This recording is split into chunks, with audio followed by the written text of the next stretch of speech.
Hello friends, welcome back to the channel. आज से हम SPM सॉफ्टवेयर प्रोजेक्ट मैनेजमेंट की यूनिट 2 स्टार्ट करने वाले हैं।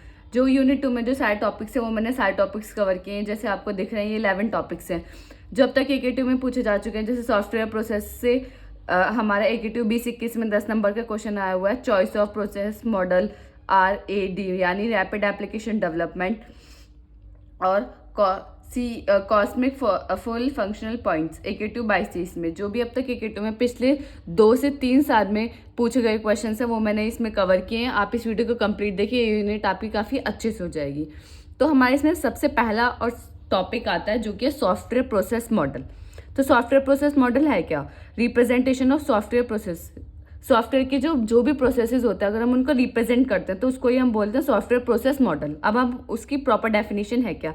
A software process model is a structured approach. ये क्या है? ये स्ट्रक्चर्ड अप्रोच है that define the steps and activities involve in developing and maintaining software system.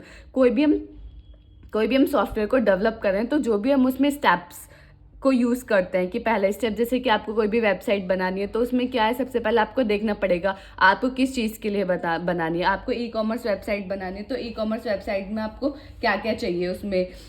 तो ये वो क्या है, वो हमारे स्टेप्स जो हम उसको स्ट्रक्चर करने के लिए, उसको डिज़ाइन करने के लिए, उसको डेवलप करने के लिए जो हम स्टेप्स को फॉलो करेंगे वो उनको अगर हम रिप्रेजेंट करते हैं तो वो क्या होता है हमारा सॉफ्टवेयर प्रोसेस मॉडल। क्या है ये सॉफ्टवेयर प्रोसेस मॉडल? एक स्ट्रक्चर्ड अप्रोच है जो हमारा क्या डिफाइन करते हैं, जो एक्टिविटीज और स्टेप डिफाइन करती है जब भी हम कोई भी सॉफ्टवेयर को डेवलप करते हैं। नेक्स्ट टॉपिक है हमारा चॉइस ऑफ प्रोसेस मॉडल। अब हमारी चॉइसेस क्या होती हैं एक प्रोसेस मॉडल को लेकर? तो पहला क्या है, प्रोजेक्ट रिक्वायरमेंट।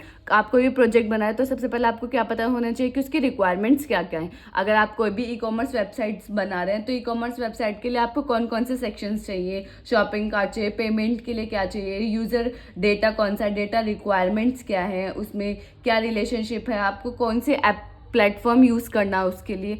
तो ये सब क्या उसके रिक्वायरमेंट्स है कि सबसे पहले आपको कोई भी प्रोजेक्ट डेवलप करने के लिए आपको उसकी रिक्वायरमेंट्स पता होना चाहिए। फिर project size and complexity. Project size से क्या है मतलब, प्रोजेक्ट साइज का मतलब क्या ये है कि हमें कितना बड़ा प्रोजेक्ट बनाना है, कितना वो टाइम लेगा, कितना टाइम कंज्यूमिंग होगा, कितनी उसमें हमें अपने यूजर्स लगेंगे, कितने हमें एम्प्लॉय चाहिए उसको डेवलप करने के लिए। कॉम्प्लेक्सिटी कि उसी को इतनी कॉम्प्लेक्सिटी होगी, अगर ज़्यादा बड़ा प्रोजेक्ट बनाएंगे तो उसकी ज़्यादा कॉम्प्लेक्सिटी होगी, छोटा बनाएंगे तो उसकी कम कॉम्प्लेक्सिटी होगी। फिर होगा क्लाइंट। अब क्लाइंट के अकॉर्डिंग हमें प्रोजेक्ट को अपना डेवलप करना पड़ता है कि क्लाइंट को क्या चाहिए, उसकी रिक्वायरमेंट्स क्या है। अगर उन्होंने बोला है कि हमें एक ऐसी वेबसाइट चाहिए कि जो हमारी सिर्फ ऐसी हो कि हम उसमें अपने जो डेटा है वो यूज़र के साथ, दूसरे लोगों के साथ शेयर कर सकें। सिर्फ यह है कि इंफॉर्मेशन शेयरिंग करना, तो सिर्फ उसका क्या है कि हमें कुछ इस तरीके की वेबसाइट बनानी है कि सिर्फ उसमें क्या हो, इंफॉर्मेशन शेयरिंग हो। अब उसमें ऐसा कुछ नहीं कि हमें पेमेंट का भी सेक्शन रखना है, ये वाला सेक्शन कोई अनदर सेक्शन रखना है।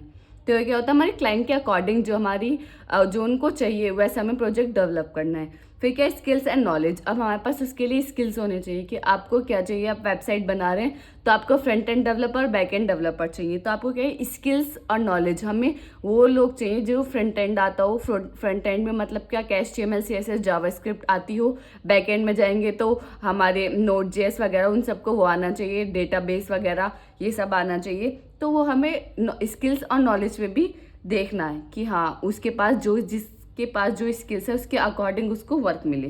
Then developers and team members. अब कौन कौन से डेवलपर्स चाहिए हमें? जैसे मैंने आपको बताया वेबसाइट को लेकर 2 डेवलपर होते हैं, फ्रंट एंड और बैक एंड, तो वो दोनों डेवलपर चाहिए। और टीम मेंबर्स चाहिए हमें जो उस प्रोजेक्ट को बनाने में हमारी हेल्प कर सके। तो बेसिकली ये है हमारा चॉइस ऑफ प्रोसेस मॉडल।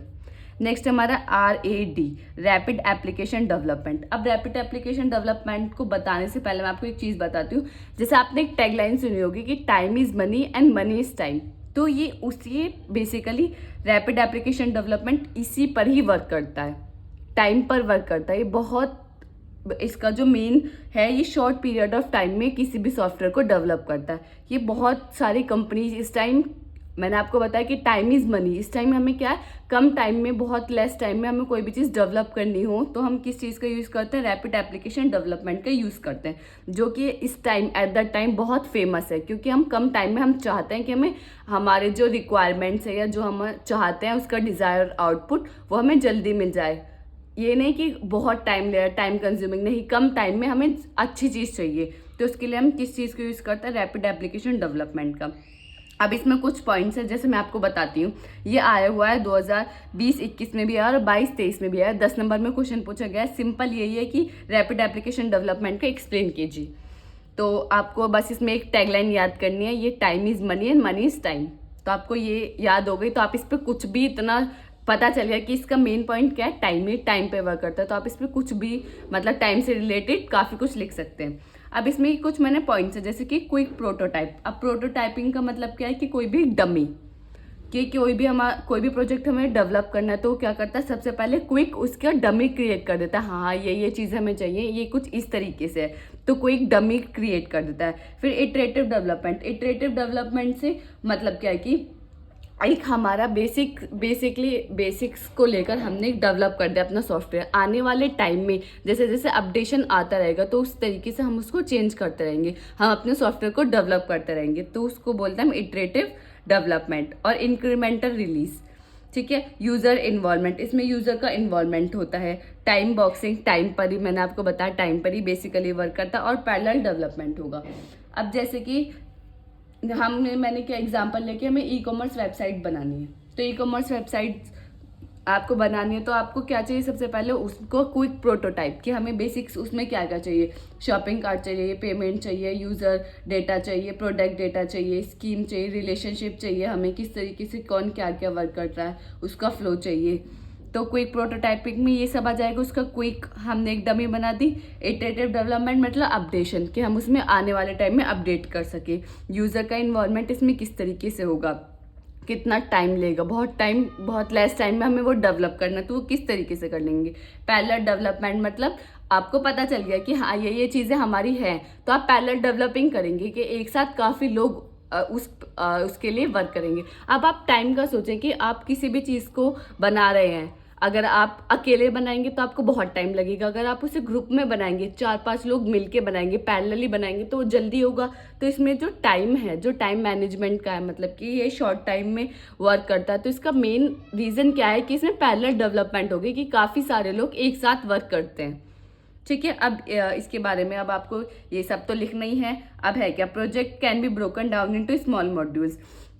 एक हमारा बड़ा प्रोजेक्ट हो उसको हम किस में कर दे कि स्मॉल मॉड्यूल्स में डिवाइड कर देता है। Each module can be assign independent to separate team. हर मॉड्यूल को हम क्या दे देते हैं, सेपरेट टीम को दे देते हैं। कोई भी एक हमारा प्रोजेक्ट है उसको हमने डिवाइड किया 3 मॉड्यूल्स में, कि हाँ इसमें ये, जैसे कि हम वेबसाइट का ये एग्जाम्पल लेते हुए आ रहे हैं, तो हमें वेबसाइट डेवलप करनी है तो उसमें 2 मॉड्यूल्स है, front end developer, back end developer. अगर हम उनके भी अंदर जाएंगे तो फ्रंट एंड डेवलपर में HTML, CSS, जावास्क्रिप्ट। तो हम क्या करेंगे, जिसको HTML आती है उसको HTML का स्ट्रक्चरिंग पार्ट दे देंगे। CSS स्टाइलिंग जिसको बहुत अच्छे से आती है, हम स्टाइलिंग का एक ग्रुप बना देंगे। जावास्क्रिप्ट डायनामिक के लिए, डायनामिक जो हमें फंक्शनैलिटीज़ अपने वेबसाइट में डालनी है तो उसके लिए हम क्या दे देंगे, उसके लिए हम एक अलग टीम बना देंगे। तो हमने एक ही फ्रंट एंड डेवलपमेंट में ही हमने उसके अंदर जाके जो उसकी मेन चीज़ें हमें चाहिए उसके अकॉर्डिंग हमने एक टीम बना दी, ग्रुप कर दिया। अब आप देखो कि 2 लोग फ्रंट एंड डेवलपर करें HTML, CSS, जावास्क्रिप्ट, ये अच्छा है, या हम HTML, CSS, जावास्क्रिप्ट को एक इंडिविजुअल टीम बना दें। वो जो टाइम हमारा 1 हफ्ते में होना था वो हमारे कितने दिन में हो जाएगा, 1 से 2 दिन में काम हो जाएगा। तो इसमें इस तरीके से वर्किंग प्रोसेस जो है वो इस तरीके से होता है, जैसे मैंने आपको एक एग्जाम्पल के थ्रू बताया है। अब वही है usage short period of time. अब वो तो मैंने आपको बता दिया कि इसका सबसे बड़ा यूसेज क्या है, शॉर्ट पीरियड ऑफ टाइम में ये वर्क करता है। अब ये आ जाता है वही कि थ्योरी सब्जेक्ट है तो इसमें डायग्राम मोस्ट इंपॉर्टेंट है। आपने इतना सब कुछ लिख दिया, प्रोटोटाइपिंग है जो मैंने आपको कुछ पॉइंट्स है इनको आप हेडिंग बना लें, इसके अंदर जो मैंने आपको बताया वो आप इसमें लिख दें अच्छे से। अब इसका फिर एक हमें क्या बनाना है, एक डायग्राम बनाना है। तो इसका डायग्राम है क्या, बिजनेस मॉडलिंग में हमारे जैसे एग्जाम्पल हमें ई कॉमर्स वेबसाइट बनानी है तो हमें बिजनेस पर्पस के लिए क्या क्या उसमें चाहिए वो आज हमारा आता है बिजनेस मॉडलिंग में। जैसे कि हमें शॉपिंग कार्ट चाहिए, पेमेंट गेटवे चाहिए जिसके हम थ्रू हम पेमेंट कर सकें, एक यूज़र के रूल, यूज़र मतलब यूज़र में क्या क्या आ सकता है, हमारा मैनेजर आ सकता है, एडमिन आ सकता है, खुद यूज़र आता है, ठीक है। इसमें क्या ये सब किस चीज़ में आएगा, ये आएगा हमारा बिजनेस मॉडलिंग के अंदर। फिर हम आते हैं डेटा मॉडलिंग में। डेटा मॉडलिंग में क्या होता है कि हमें किस तरीके का डेटा रिक्वायर्ड है। 2 तरीके के डेटा, या तो प्रोडक्ट मतलब यूज़र डेटा या प्रोडक्ट डेटा, तो इसमें क्या बताएंगे हम डेटा मॉडलिंग करेंगे। फिर प्रोसेस मॉडलिंग में हम क्या करेंगे, स्कीमा रिलेशनशिप बताएंगे, हम डेटाबेस क्रिएट करेंगे। वो किसके अंदर आता है, प्रोसेस मॉडलिंग के अंदर। एप्लीकेशन मॉडलिंग के अंदर हमने पूरी ई-कॉमर्स वेबसाइट्स बना लिया, हमें डेटा भी पता चल गया, हमने उसकी रिक्वायरमेंट्स भी देख लिया, हमें ये भी पता चल गया इसके अंदर कौन कौन से हमें क्या क्या रखना है। अब हमारे क्या बताएगा, फ्लो, जो हमारा प्रोसेस मॉडलिंग होता है वो हमारा फ्लो ऑफ एक्टिविटीज़ भी बताता है कि किस तरीके से हमारी एक्टिविटीज़ है, किस तरीके से फ्लो करेगा, वर्किंग प्रोसेस किस तरीके से होगा, तो हमारा प्रोसेस मॉडलिंग वो भी बताता है। फिर एप्लीकेशन मॉडलिंग हमारा क्या बताता है कि हमें कौन सा प्लेटफॉर्म यूज़ करना है अपनी वेबसाइट के लिए, हमें चूज़ करना होता है इसमें प्लेटफॉर्म। फिर लास्ट में टेस्टिंग एंड टर्नओवर, इसको टेस्ट करना होता है कि हाँ ये सही तरीके से काम कर रहा है कि नहीं कर रहा। तो ये इसका ये डायग्राम है, आप इस डायग्राम को बनाएं और जो मैं जैसे कि मैंने ई-कॉमर्स वेबसाइट का एग्जांपल लिया, तो आप उसी को ही लेकर इसको पूरे डायग्राम को एक्सप्लेन कर सकते हैं। ठीक है, अब वही है, इसमें मैंने नेक्स्ट में यही पॉइंट लिखा है कि कोई भी हमारा प्रोजेक्ट हो तो उसको हम स्मॉल मॉड्यूल्स में डिवाइड कर देते हैं और स्मॉल मॉड्यूल्स को के अकॉर्डिंग हम जो भी बेस्ट हमारे लिए बेस्ट एम्प्लॉय होंगे, जो उस चीज़ में एक्सपर्ट होंगे, हम उनको वो चीज़ प्रोवाइड करते हैं कि आप स्ट्रक्चरिंग, आपको जावास्क्रिप्ट अच्छे से आते हैं, ठीक है, आप जावास्क्रिप्ट का वर्क कीजिए, तो हम उसके अकॉर्डिंग डिवाइडेशन कर देते हैं। फिर आप इसका ये डायग्राम में एक ये डायग्राम, अब 10 नंबर में आया ये क्वेश्चन, आपने इतना सब कुछ लिख दिया, ये डायग्राम एक्सप्लेन कर दिया, जो मैंने अब तक सब बताया आपने वो दे दिया कि एग्जाम्पल के थ्रू आपने पूरा इसको समझा दिया, ये डायग्राम बना दे, तो आपको 10 में से मतलब 9, 8 आराम से नंबर मिल जाएंगे। अब इसमें क्या है, सबसे पहले वही रिक्वायरमेंट एलिसिटेशन, आपको रिक्वायरमेंट जाननी है कि हमारे जो भी हम सॉफ्टवेयर को डेवलप करें हमारी रिक्वायरमेंट्स क्या क्या हैं। फिर मॉड्यूलराइज्ड रिक्वायरमेंट का मतलब क्या है कि हमने जो भी हमारा प्रोजेक्ट है उसको हमने स्मॉल मॉड्यूल्स में क्या कर दिया, डिवाइड कर दिया। फिर स्मॉल मॉड्यूल्स के अंदर डेवलप मॉड्यूल 1, मॉड्यूल 2, मॉड्यूल 3, इसमें क्या गया, हमने मॉड्यूल को डिवाइड करा, जो उसमें बेस्ट थे उनको दे दिया कि आपको ये करना है, आपको HTML का काम करना है, आपको CSS का, आपको जावास्क्रिप्ट का। अब इसमें डेवलपिंग मॉड्यूल में क्या क्या, वो एनालाइज करेंगे, डिज़ाइन करेंगे, कोड करेंगे और टेस्टिंग करेंगे, वो फेज हमारा इसके अंदर ही आता है। दैट इंटीग्रेट करेंगे मॉड्यूल को, लास्ट में टेस्ट करेंगे और उसको फाइनल प्रोडक्ट मतलब क्लाइंट को दे देंगे। तो आई होप ये आपको काफ़ी मतलब अच्छे से, रैपिड एप्लीकेशन डेवलपमेंट काफ़ी इंपॉर्टेंट टॉपिक है। 10 नंबर के अकॉर्डिंग मैंने आपको काफ़ी कुछ बता दिया, आप इसको इस तरीके इतना 2 डायग्राम और जो मैंने आपको थ्योरी बताया वो लिख कर आ जाएं तो काफ़ी अच्छे से आपको मतलब मार्क्स मिल जाएंगे। अब इसके कुछ एडवांटेजेस व डिसएडवांटेजेस में, अब एडवांटेजेस क्या है, ये रिड्यूस करता है डेवलपमेंट टाइम, मेनली हमारा ये क्या है, टाइम, शॉर्ट टाइम लेता है ये, तो रिड्यूस करता है डेवलपमेंट टाइम। रीयूजिबिलिटी, इसको हम रीयूजिबिलिटी को ही इंक्रीज करता है। अब डिसएडवांटेजेस क्या है, not suitable for small project. अब कोई भी आप खुद सोचिए कि आपको सिर्फ फ्रंट एंड वेबसाइट चाहिए, कि उसमें बैक एंड का कोई काम नहीं है, आपको एक सिर्फ नॉर्मल वेबसाइट बनानी है, तो क्या आप इसका यूज़ करेंगे रैपिड एप्लीकेशन डेवलपमेंट का? नहीं, क्यों करेंगे? अगर हमें कोई बड़ा प्रोजेक्ट बनाना है तो ही तो हम इसका यूज़ करेंगे, स्मॉल प्रोजेक्ट्स के लिए हम क्यों यूज़ करेंगे इसको? High skills person required. अब डिसएडवांटेजेस क्या है इसमें, हाई स्किल पर्सन रिक्वायरमेंट के मतलब क्या है इससे, अब मैंने आपको बताया लेस टाइम कंज्यूमिंग है, तो लेस टाइम कंज्यूमिंग किस तरीके से होगा, अगर हम अपनी टीम या अपना ग्रुप एक ऐसे पर्सन का या ऐसे एम्प्लॉयज़ का बता दें कि जिनके मतलब जो भी फ्रेशर्स है, जिनको ज़्यादा नॉलेज नहीं है, तो क्या वो कम टाइम में उतने टाइम में करके देंगे? नहीं, अभी उनमें क्या होगा, उनको बहुत सारे एरर्स आएंगे, कुछ चीज़ें उनको समझ नहीं आएगी, तो बहुत टाइम टेकिंग हो जाएगा, बहुत टाइम कंज्यूमिंग होगा। तो हमें अपने इस रैपिड एप्लीकेशन डेवलपमेंट में उन्हीं पर्सन्स को या उन्हीं एम्प्लॉयज़ को सेलेक्ट करना है जो हाई स्किल्स, जिनके पास स्किल्स मतलब जो हमें स्किल्स रिक्वायर्ड है, उनके पास हाई स्किल्स है, नॉलेज है, तो हम उनको ही लेंगे। अगर ऐसे नहीं, अगर हमें 1% ऐसा हो सकता है कि हम ऐसे पर्सन्स नहीं मिल रहे जिनके पास इतनी स्किल्स नहीं है, तो क्या ये डिसएडवांटेज है इसकी रैपिड एप्लीकेशन डेवलपमेंट। अब हमारा जो नेक्स्ट टॉपिक है वो है DSDM, dynamic system design development model. ये है क्या, work on the same principle of agile development. ये किस पे वर्क करता है, किस प्रिंसिपल पे वर्क करता है, जिस पे अजाइल डेवलपमेंट करता है। अजाइल डेवलपमेंट हमने कब पढ़ा था, जब हमने यूनिट फर्स्ट में पढ़ा, यूनिट फर्स्ट में का ये टॉपिक है। इसमें क्या होता है, इंक्लूडिंग कंटिन्यूस यूजर्स होता है, कस्टमर इन्वॉल्वमेंट होता है। DSDM इज अ फ्रेमवर्क है। ये DSDM क्या है, design dynamic system design development model एक फ्रेमवर्क है, largest based around the rapid application development. ये किस पर बेस्ड है, जो हमने ये पहले रैपिड एप्लीकेशन डेवलपमेंट पढ़ा है, ये उस पे का एक फ्रेमवर्क है। ये it focus on information system project that are characterized by tight scheduling and budget. ये किस पे फोकस करता है, ये बेसिकली फोकस करता है इंफॉर्मेशन पे। क्या करता है DSDM, एक हमारा फ्रेमवर्क है, किसका फ्रेमवर्क है, रैपिड एप्लीकेशन डेवलपमेंट का, और ये फोकस करता है किस पे, इंफॉर्मेशन पे, और शेड्यूल करता है जो हमारे सॉफ्ट किसी भी कोई भी हम प्रोजेक्ट बिल्ड कर रहे हैं तो उसको क्या करता है, उसको शेड्यूल करता है और उसका बजट बताता है कि हाँ इतने बजट में ये बन जाएगा। The method primary aim to, इसका प्राइमरी एम क्या है, the method primary aim to deliver business needs. इसमें हम क्या बताते हैं, अपने बिजनेस की नीड्स बताते हैं, एंड रियल टाइम बेनिफिट्स, और क्या बताते हैं, बेनिफिट्स बताते हैं। Also DSDM also make sure that, ये make sure that benefits are clear, has feasible solution with solid foundation already in place before a project is started। कि कोई भी हम प्रोजेक्ट स्टार्ट कर रहे हैं तो उससे पहले ही हम ये बता देता है कि उसका बजट क्या है, वो जो उसके अंदर बेनिफिट्स है, मतलब उस प्रोजेक्ट्स को डेवलप करने के बाद हमें क्या क्या बेनिफिट होंगे वो हमें पहले ही पता, और पहले ही वो क्लियर हो जाते हैं, हाँ हमें ये बेनिफिट्स होंगे। अब DSDM life cycle, DSDM life cycle क्या है, मतलब ये जो अगर आएगा DSDM आता है तो आप पहले उसे बताएंगे क्या है, जो मैंने आपको बताया उसकी की लाइफ साइकिल बताएंगे। तो लाइफ साइकिल में क्या है, DSDM फ्रेमवर्क है। DSDM जैसे मैंने आपको बताया किसका फ्रेमवर्क है, रैपिड एप्लीकेशन डेवलपमेंट का। इसमें क्या होता है, फिजिबिलिटी स्टडी होती है। फिजिबिलिटी स्टडी मैंने यूनिट फर्स्ट में काफ़ी अच्छे से हम पढ़े हैं कि फिजिबिलिटी स्टडी हम ये देखते हैं कि हम कोई भी प्रोजेक्ट बना रहे हैं, कोई भी प्रोजेक्ट को डेवलप कर रहे हैं, सॉफ्टवेयर को डेवलप कर रहे हैं, कि हम उसके लिए फिजिबल हैं, क्या हम फाइनेंशियली उसको बनाने के लिए फिजिबल हैं, उसमें जितने पैसे खर्च होंगे क्या हमारे पास उतने हैं। तो फिजिबिलिटी स्टडी के अंदर ये सब आता है।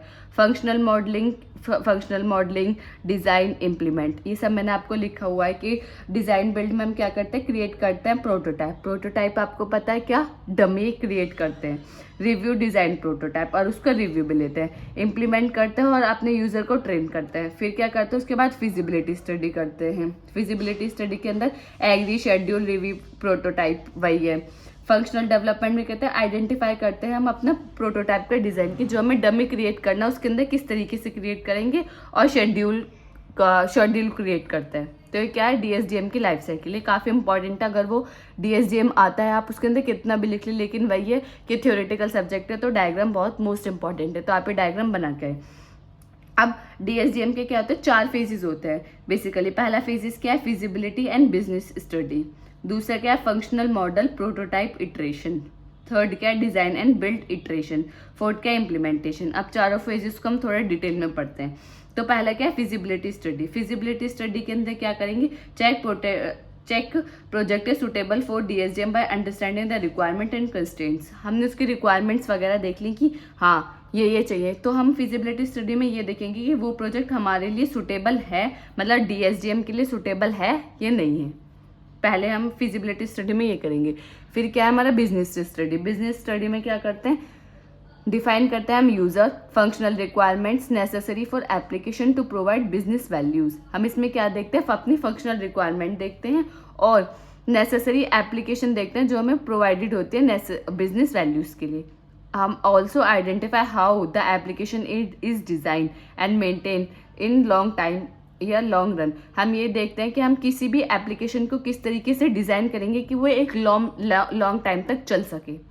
ठीक है, कोई भी हम सॉफ्टवेयर डेवलप कर रहे हैं तो हम क्या चाहेंगे कि वो लॉन्ग टाइम तक उसमें कोई दिक्कत ना है।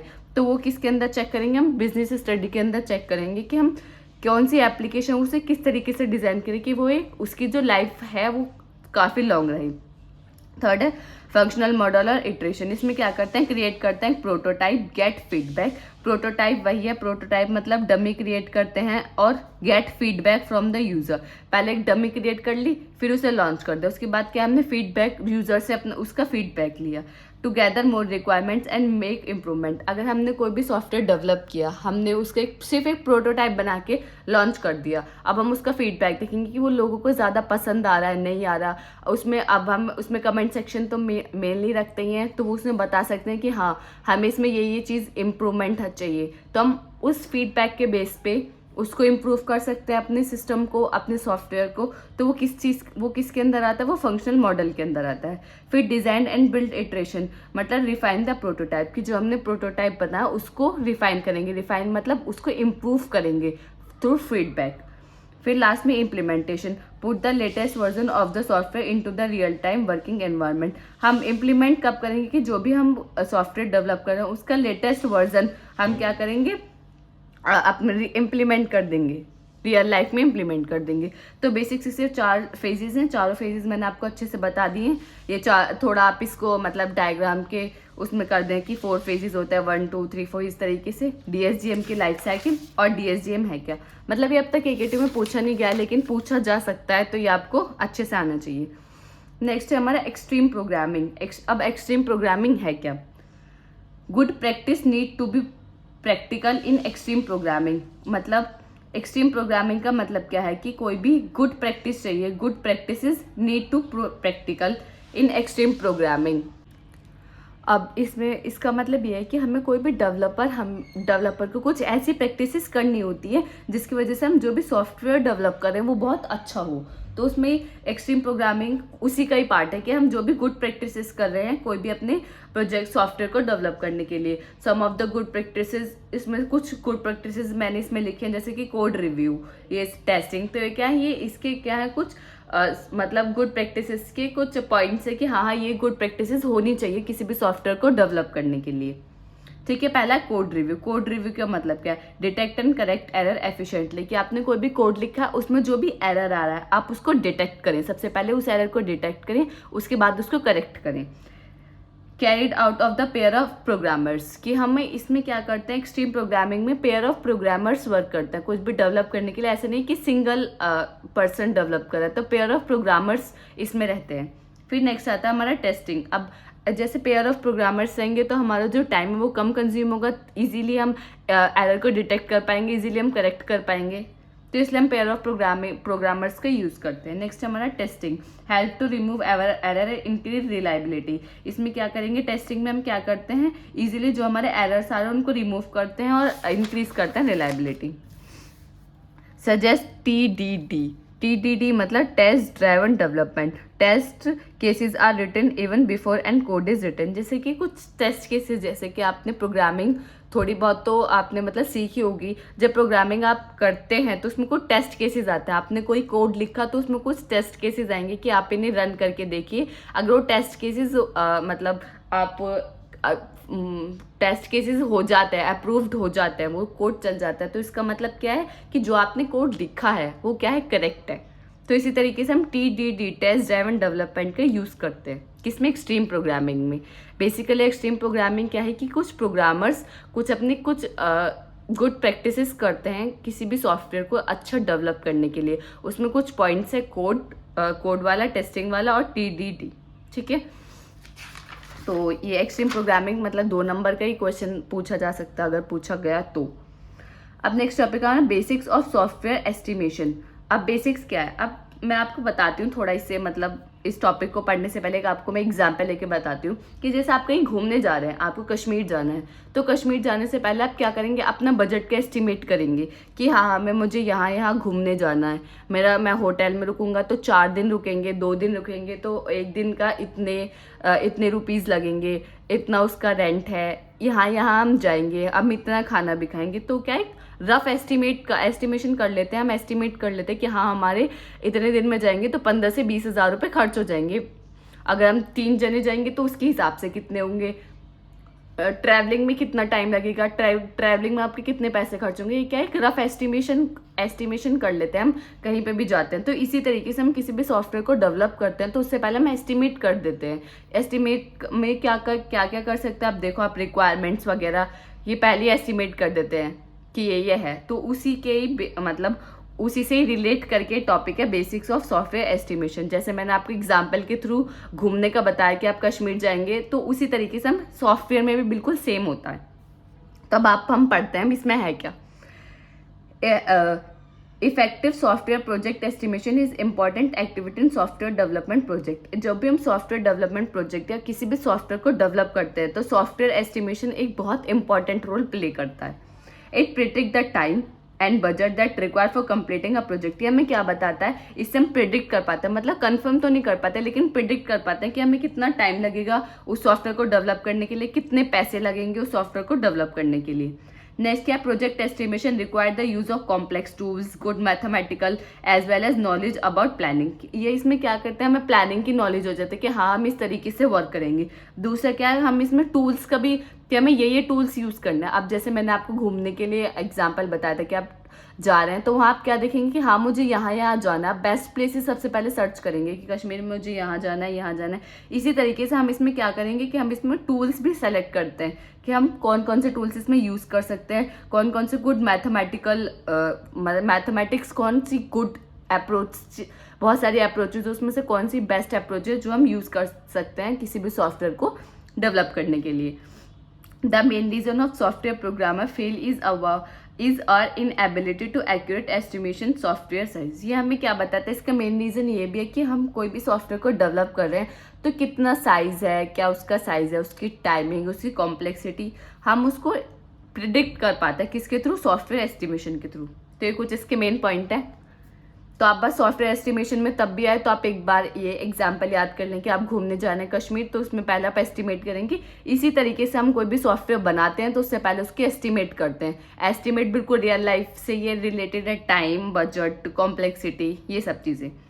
अब रेस्पॉन्सिबल पर्सन्स, अब इसमें कौन कौन से, जो कोई भी हम सॉफ्टवेयर को डेवलप कर रहे हैं तो उसमें रेस्पॉन्सिबल पर्सन्स कौन कौन से होते हैं जो सॉफ्टवेयर को एस्टिमेट करते हैं, वो कौन कौन से होते हैं, सॉफ्टवेयर मैनेजर, कॉग्निजेंट इंजीनियर और सॉफ्टवेयर एस्टिमेटर, ये 3 होते हैं। अब क्या, ये इसका एक डायग्राम है।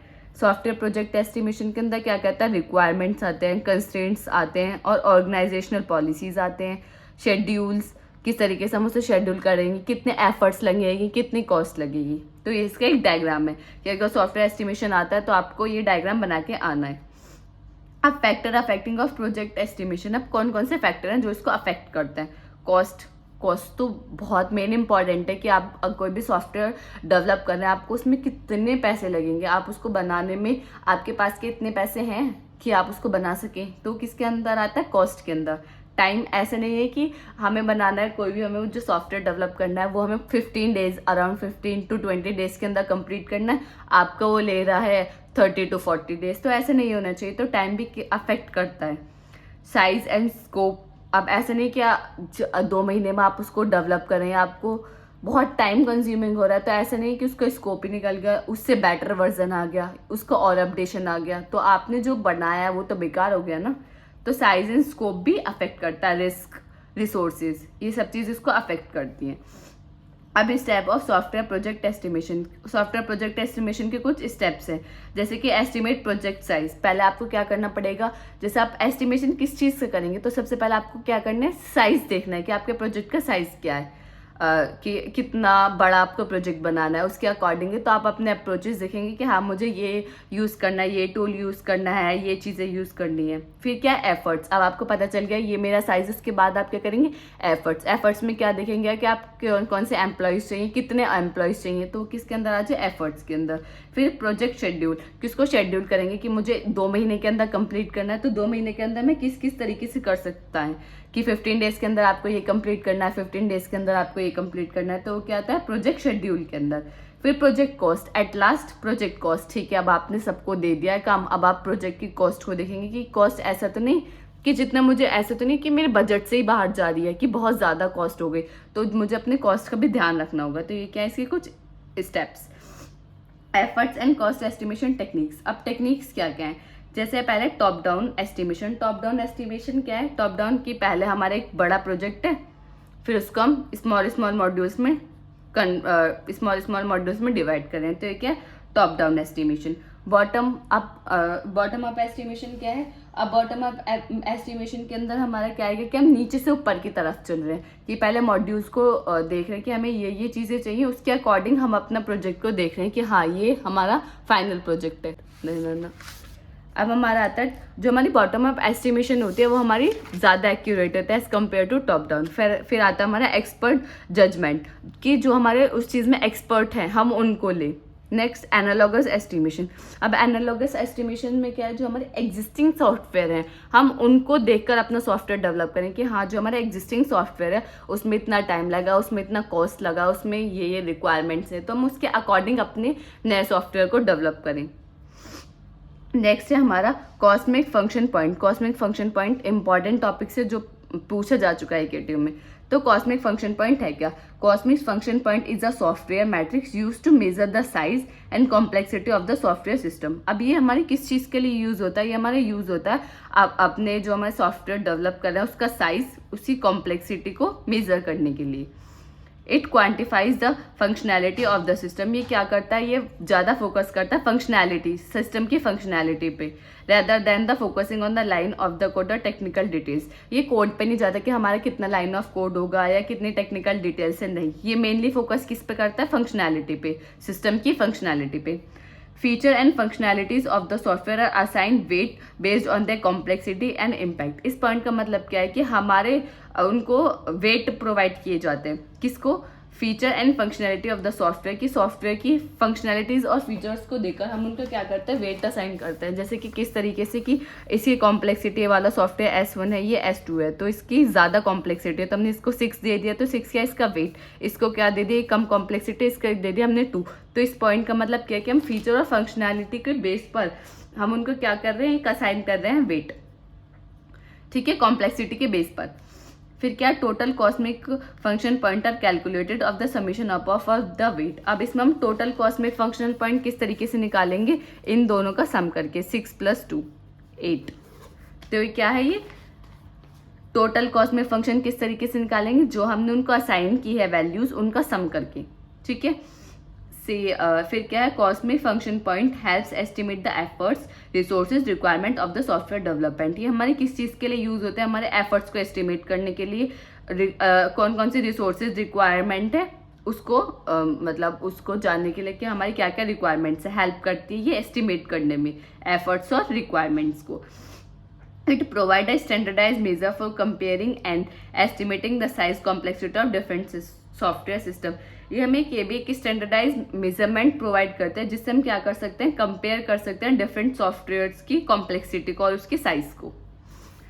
यह होता है हमारा कॉस्मिक फंक्शन पॉइंट। अब क्या है? यूजेस क्या है कॉस्मिक फंक्शन पॉइंट्स के? Estimate development efforts. हम इसमें क्या करते हैं? अपने एफर्ट्स को जान सकते हैं कि हमें कितने एफर्ट्स लगेंगे उस सॉफ्टवेयर को डेवलप करने के लिए।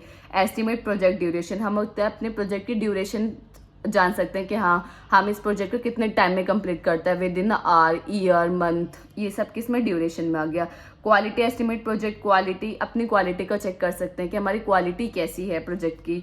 एस्टिमेट टेस्ट एफर्ट्स, उसको टेस्ट कर सकते हैं, उसकी टेस्ट कर सकते हैं, ठीक है। अपने प्रोजेक्ट को बिल्ड करने के बाद हम उसको टेस्ट कर सकते हैं कि वो वर्किंग उस तरीके से कर पा रहा है डिजायर्ड आउटपुट की तरह या नहीं। And approximate for measuring purpose, the cosmic method assume that the functionality of any data manipulation in accounted for by the data movement। ये किस तरीके से होता है? ये हमारा बेसिकली किस चीज़ के लिए यूज़ होता है? हम इसे मेजर करते हैं साइज और कॉम्प्लेक्सिटी अपने सॉफ्टवेयर की, तो उसके अकॉर्डिंग ये क्या करता है? ग्रुप कर देता है हमारे डेटा को, जो भी हमारा डेटा होता है उसके अंदर ग्रुप कर देता है और डेटा का मूवमेंट बताता है कि डेटा किस तरीके से मूव करेगा।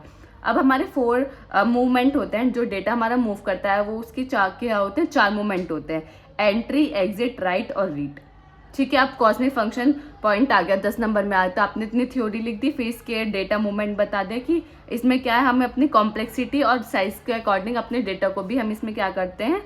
मूवमेंट करते हैं डेटा का।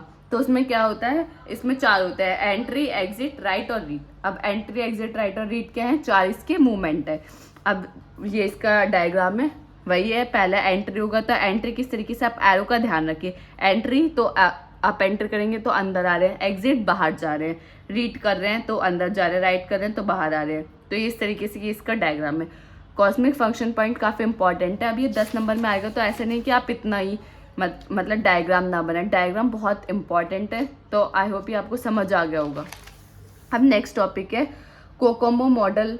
कोकोमो मॉडल बेसिकली है क्या? अब मैं पहले इसके डिफरेंस बताने से पहले आपको कोकोमो मॉडल बता देती हूँ। COCOMO stand for constructive cost model. COCOMO का मतलब इसकी फुल फॉर्म है constructive cost model. It is one of the very famous model which is use to estimate the cost of the project. ये हमारा बहुत मेजरली बहुत famous है किस चीज़ के लिए, प्रोजेक्ट की कॉस्ट को एस्टिमेट करने के लिए कि हमारे जो भी हम सॉफ्टवेयर को डेवलप कर रहे हैं तो उसमें कितने कॉस्ट लगेगी। तो कॉस्ट के लिए हम किसको यूज़ करते हैं, कोकोमो मॉडल को। Kokomo model was proposed by Boehm in the year of 1981. Using this model we can estimate the time, month and number of people needed to develop the project. हम Kokomo model को use कर हम क्या क्या कर सकते हैं, हम उसमें टाइम ड्यूरेशन देख सकते हैं कि हमारे कितने टाइम में वो प्रोजेक्ट डेवलप हो जाएगा, और हम ये भी पता लगा सकते हैं कि हमें कितने नंबर ऑफ पीपल रिक्वायर्ड है उस प्रोजेक्ट को बनाने के लिए। अब कोकोमो मॉडल में 3 फेजेस आते हैं। पहले होता है बेसिक्स कोकोमो, फिर इंटरमीडिएट और कंप्लीट। अब कोकोमो मॉडल आ गया तो पहले आप इतना एक्सप्लेन करेंगे, ये तीनों बताएंगे, बेसिक्स, इंटरमीडिएट और कंप्लीट। कभी कभी 2 नंबर में पूछ लिया जाए, मतलब पूछ लिया जा सकता है कि कोकोमो मॉडल 1 और कोकोमो मॉडल 2 में डिफरेंस क्या है। अब एक पर्टिकुलर अगर कोकोमो मॉडल 1 आ गया तो आप इतना लिख के ये भी लिख सकते हैं और उसको अच्छे से एक्सप्लेन कर सकते हैं। 2 आ गया तो आप ये तो दोनों में ही लिख ला है, कोकोमो मॉडल ये तो मेन है कि आप कोकोमो मॉडल आए तो ये दोनों चीज़ लिखिए। अब कोकोमो मॉडल 1 और कोकोमो मॉडल 2 में डिफरेंस क्या है। अब कोकोमो मॉडल 1 में क्या है, estimate efforts cost based on size. अब इसमें जो भी हम अब कोकोमो मॉडल 1 में हम क्या करते हैं, जो हमारा कॉस्ट को एस्टिमेट करते हैं वो किसके बेस पे करते हैं, साइज के बेस पे। इसमें क्या करते हैं, जो भी हम कॉस्ट को एस्टिमेट करते हैं वो किसके बेस पे करते हैं, प्रोजेक्ट की कॉम्प्लेक्सिटी और टीम की कैपेबिलिटी के ऊपर। ये हमारा लेस एक्यूरेट होता है, ये हमारा मोर एक्यूरेट होता है। इसमें लिमिटेड कस्टमाइजेशन होता है, इसमें फिजिबिलिटी एंड कस्टमाइजेशन दोनों होता है। अब कोकोमो मॉडल 1, 2 में जो भी पूछे पहले आप ये इतना लिखेंगे, फिर इसके बारे में इसमें लिख देंगे कि हम कोकोमो मॉडल 1 में क्या करते हैं कि जो भी कॉस्ट को एस्टिमेट करते हैं वो साइज के बेस पे करते हैं। कोकोमो मॉडल 2 में क्या करते हैं, जो हमारी कॉस्ट को एस्टिमेट करते हैं वो प्रोजेक्ट की कॉम्प्लेक्सिटी और टीम की कैपेबिलिटी के ऊपर करते हैं, और ये सब मेन पॉइंट। अब हमारे क्या है, parametric productivity model. Parametric productivity model है क्या, ये क्या है, ये एक मैथमेटिकल मॉडल है जो हमारा एस्टिमेट करता है कि डिफरेंट फैक्टर्स किस तरीके से हमारी प्रोजेक्ट की सॉफ्टवेयर की एफिशिएंसी को अफेक्ट करते हैं। वो किसके अंदर आता है, हमारा पैरामीट्रिक प्रोडक्टिविटी मॉडल। इसके अंदर क्या आता है, ये कुछ वेरिएबल को कंसिडर करता है, जैसे कि हमारा टीम एक्सपीरियंस हुआ, प्रोजेक्ट की कॉम्प्लेक्सिटी को, वो टूल्स जो प्रेडिक्ट कर सके प्रोडक्टिविटी लेवल, वो किसके अंदर आता है, पैरामीट्रिक प्रोडक्टिविटी मॉडल। ये मतलब इतना इंपॉर्टेंट नहीं है, अब तक पूछा नहीं गया है, तो इसमें बस आपको 3 मेन पॉइंट याद रखना है कि ये मैथमेटिकल मॉडल है। ये हमारा यूज होता है कि कौन कौन से फैक्टर्स हमारी प्रोजेक्ट की या सॉफ्टवेयर की को अफेक्ट कर सकते हैं, एफिशिएंसी को अफेक्ट कर सकते हैं। और यही मेरे variables, team experience, project complexity और टूल्स वो जो प्रेडिक्ट करें प्रोडक्टिविटी लेवल्स। ये जो यूनिट है, यूनिट 2, ये मैंने काफ़ी अच्छे से मतलब सारे टॉपिक्स इसमें कवर करा दिए। इसमें जो एक टॉपिक है वो अजाइल मेथड, वो हमारा यूनिट 1 का टॉपिक है, वो मैं यूनिट 1 में ऑलरेडी कवर करा चुकी हूँ। अगर आपने अब तक यूनिट 1 की वीडियो नहीं देखी तो आप वो चेक कर सकते हैं, वो ऑलरेडी अपलोडेड है। अगर आपको ये वीडियो अच्छी लगी हो तो लाइक, कमेंट, शेयर करना ना भूलें। नोट्स के लिए आप ज्वाइन कर सकते हैं Telegram channel. Thank you for watching this video.